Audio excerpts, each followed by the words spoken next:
Well, hello there, and welcome back to my channel.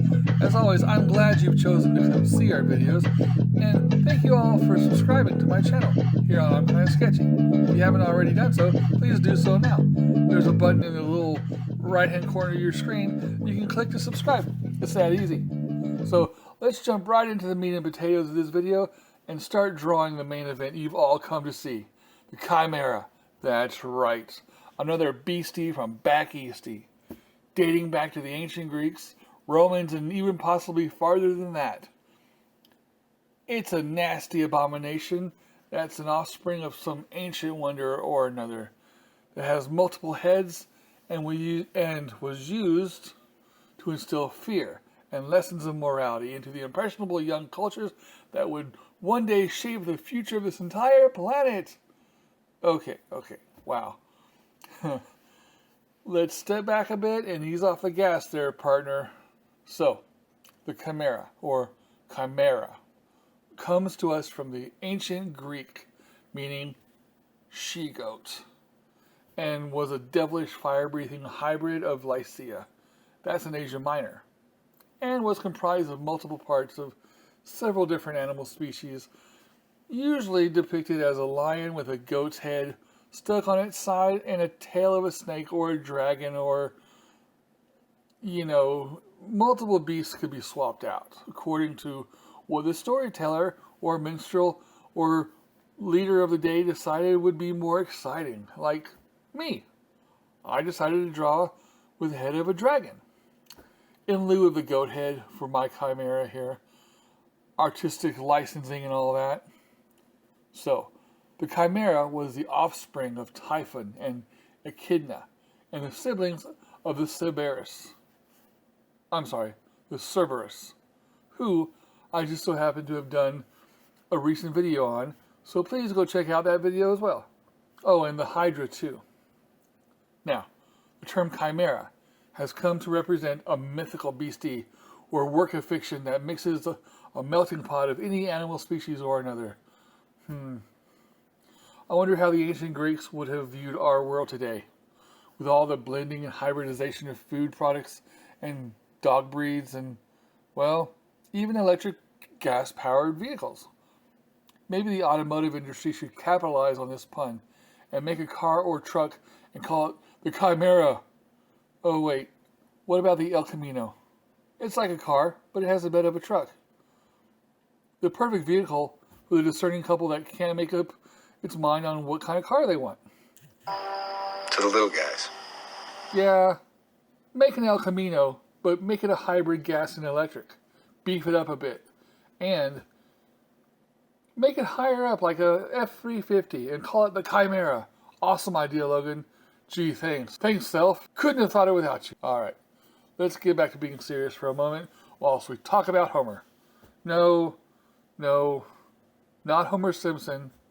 But Homer, you know the guy. He wrote the Iliad and the Odyssey, and he has some of the earliest surviving references of the Chimera, a thing of immortal make, not human, lion fronted and snake behind, a goat in the middle and snorting out the breath of terrible flame, of bright fire. Wow, Homer dude, strong visuals, right? I mean, great imaginings, and I guess they didn't have TikTok or Facebook to keep from being bored, so they had to come up with some pretty cool stories to while away the fire-lit evenings of ancient Greek and Roman countrysides. Later, Hesiod would bone up on Homer's rendition and make the Chimera the child of Echidna, saying that she was the mother of the Chimera who breathes fire, a creature that fearful, great, swift-footed, and strong, with 3 heads, a lion, a dragon, and a goat, and of course, many different versions exist, and many different genealogies from all over the globe. In one version, the Chimera mates with her brother Orthrus and becomes the mother of the Sphinx and the Nemean lion. Wow, the Sphinx, huh? Ancient Egypt, oh my gosh. Where do the conspiracies end? Maybe the ancient alien guys were right after all. No! In any case, the Chimera was eventually defeated by Bellerophon and Pegasus by order of King Iobates of Lycia. Bellerophon shot the chimera from the air, safe, far up high in the sky from the fire-breathing heads, astride the back of the mighty Pegasus. Oh, by the way, I did a video on the Pegasus a while back too, so please go check that one out when you're scrolling. One source further describes the finishing shot being devised from a spear tip with a lump of lead that melted when it was exposed to the chimera's fiery breath, and therefore vanquishing the mighty beast, further proving the dangers associated with lead poisoning. So, why did we ever use lead paint or makeup? Why? Oh, yeah, I don't know. I guess we never read what killed the chimera. So, now, that's not all. In the Etruscan civilizations, the chimera appeared very early indeed in the artwork, and on murals as far back as the 4th and 3rd century BC. That's a long time ago, ladies and gentlemen, boys and girls, puppies of all ages.